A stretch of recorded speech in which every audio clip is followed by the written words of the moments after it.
Israel এবং ইরানের মধ্যে যে যুদ্ধ চলছে সেই যুদ্ধ আমেরিকা বন্ধ করাবে এই শর্তে যে ইরানকে তার লং রেঞ্জ মিসাইলগুলি এবং লং রেঞ্জ মিসাইল প্রোগ্রামকে সম্পূর্ণভাবে ধ্বংস করতে হবে।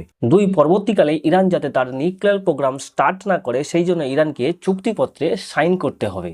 কিন্তু তার পরিবর্তে আমেরিকা এটা আশ্বাস দিচ্ছে না যে ইরানকে অন্য কোনো দেশ আক্রমণ করবে না বা ইরানের সরকার ইরান থেকে তেল উত্তোলনের জন্য অন্য যে কোনো দেশের সহযোগিতা নিতে পারে বা সম্পূর্ণভাবে দেশীয় কোম্পানিগুলির দ্বারা তেল উত্তোলন করতে পারে এবং সেই তেল বিশ্বের যে কোনো দেশকে বিক্রয় করতে পারে। আমেরিকা যদি এই প্রতিশ্রুতি পত্রে সাইন না করে তাহলে ইরানের সার্বভৌমত্ব অক্ষুণ্ণ থাকবে কিভাবে? হয়তো এই জন্যই ইরানের পক্ষে আমেরিকার ওই শর্তগুলি মেনে নেওয়া সম্ভব নয়। যে দেশ আমেরিকার স্বার্থের বিরুদ্ধে আচরণ করে আমেরিকা সেই দেশকে ধ্বংস করে দেওয়ার দীর্ঘ পরিকল্পনায় লিপ্ত হয়, যেমনটা ভেনেজুয়েলার সঙ্গে ঘটেছে।